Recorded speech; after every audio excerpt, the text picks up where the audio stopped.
Hello everyone, I am Ayush. आज हम इस वीडियो में पढ़ेंगे एंटीकोलिनर्जिक ड्रग। हमने कोलिनर्जिक ड्रग्स तो कंप्लीट कर लिया था, अब हम पढ़ेंगे एंटीकोलिनर्जिक ड्रग्स के बारे में। Anticholinergic drugs blocks the neurotransmitter acetyl choline.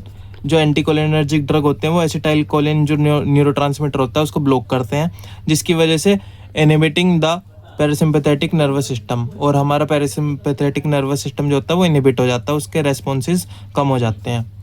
To treat various conditions, जिससे कि हम बहुत सारी कंडीशंस को ट्रीट कर सकते हैं, लाइक ओवर एक्टिव ब्लैडर।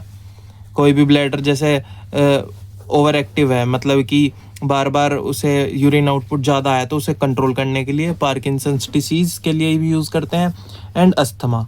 ठीक है, अब इसके एग्जांपल्स आते हैं। ऑक्सीब्यूटाइनिन, पहला ऑक्सीब्यूटाइनिन फॉर ब्लैडर कंट्रोल, ये ब्लैडर कंट्रोल के लिए होता है ऑक्सीब्यूटाइनिन। दूसरा एग्जांपल आता है इप्राट्रोपियम, ये किस लिए होता है? For asthma. अस्थमा में क्या करता है? ब्रोंक्यूल्स को डायलेट करता है। लास्ट आता है हमारा बेंजट्रोपिन फॉर पार्किंसंस। बेंजट्रोपिन किसके लिए होता है? पार्किंसंस के लिए। अब इसके साइड इफेक्ट्स पढ़ते हैं हम। Common side effects can include blurred vision, dry mouth and confusion, and the drugs are often not recommended for older adults due to increase risk. कि इन ड्रग्स को है ना हम ओल्डर एडल्ट्स को भी रिकमेंड नहीं करते, क्योंकि इसके रिस्क बहुत ज़्यादा होते हैं, है ना। जैसे ड्राई माउथ है या ब्लरी विजन हो जाएगा या कन्फ्यूजन्स, इस टाइप के होते हैं कुछ। How they work? Anticholinergic block the action of neurotransmitter acetyl choline. जो एंटीकोलिनर्जिक ड्रग होती है वो ब्लॉक कर देंगी एसिटाइल कोलिन के एक्शन को, ACH का। ठीक है, by blocking ACH they inhibit the parasympathetic nervous system. जैसे ही ACH को हमने ब्लॉक किया इसने, ड्रग ने, तो उससे क्या होगा? पैरासिम्पैथेटिक नर्वस सिस्टम हमारा इनहिबिट होएगा, which is responsible for rest and digest function. जो पैरासिम्पैथेटिक नर्वस सिस्टम होता है वो रेस्ट एंड डाइजेस्ट फंक्शंस के लिए रेस्पॉन्सिबल होता है। This can include relaxing smooth muscle. अब इससे होएगा क्या? जो हमारी स्मूथ मसल्स हैं वो रिलैक्स हो जाएंगी। GI ट्रैक के अंदर जो भी वो स्मूथ मसल्स हैं वो रिलैक्स हो जाएंगी, हमारा ब्लैडर रिलैक्स हो जाएगा, एंड लंग रिलैक्स हो जाएंगे, हमारे लंग्स रिलैक्स हो जाएंगे। नेक्स्ट आता है कंडीशन ट्रीटेड, कि इन ड्रग से, एंटीकोलिनर्जिक ड्रग से कौन कौन सी कंडीशंस ट्रीट की जाती हैं। पहला आता है यूरिनरी इश्यूज, अर्ज incontinence and over active bladder, मतलब बार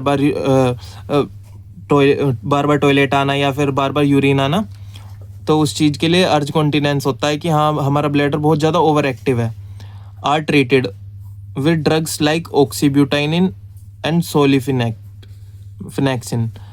तो इन दो ड्रग से, ऑक्सीब्यूटाइनिन से और इससे हमारे वो ड्रग इसको ट्रीट कर सकते हैं ओवर एक्टिव ब्लैडर को, कि बार बार हमें यूरिन आ रहा है।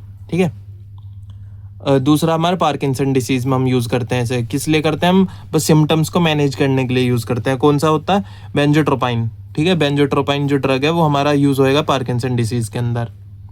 नेक्स्ट आता हमारा रेस्पिरेटरी कंडीशंस के अंदर, इसमें आएगा ipratropium, help with asthma and COPD symptoms. इसमें कौन सा यूज़ हो रहा है? हमारा इप्राट्रोपियम ड्रग का नाम है।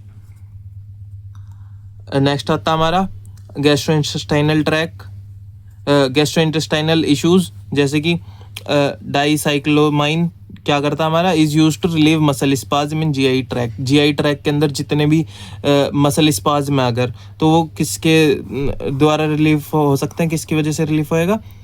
डाइसाइक्लोमाइन की वजह से। ये ड्रग का नाम है डाइसाइक्लोमाइन। ठीक है, अब इसके कुछ साइड इफ़ेक्ट्स भी होते हैं, जैसे कि ब्लरी विजन, माइड्रियासिस कर देगा ये, ड्राई माउथ, जो हमारा सलाइवा है उसका आउटपुट को डिक्रीज कर देगा, सलाइवेशन हमारी डिक्रीज हो जाएगी। कॉन्स्टिपेशन कर सकता है, यूरिनरी रिटेंशन कर सकता है, बताया था ना कि अगर वो हो जाए, ज़्यादा हो जाए तो ये रिलैक्स करता है एक तरीके से। टैकीकार्डिया, ड्राई हॉट स्किन, मतलब कि स्वेटिंग को कम करता है, मैंने बताया था जैसे। तो जो हमारी स्किन है वो ड्राई होएगी और हॉट हो जाएगी, जिसकी वजह से हमें हाइपरथर्मिया हो सकता है। कन्फ्यूजन, रेस्टलेसनेस, मतलब एक तरीके से बेचैनी सी रहेगी, ये सारे इसके साइड इफ़ेक्ट्स हैं।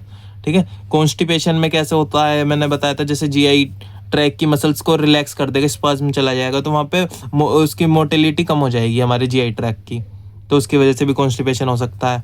ठीक है, और वो ये ड्राई माउथ कैसे हो जाएगा, सलाइवेशन डिक्रीज हो जाएगा। ठीक है, ये हमारी एक बस ड्रग कंप्लीट कर दिया हमने, एंटीकोलिनर्जिक ड्रग्स।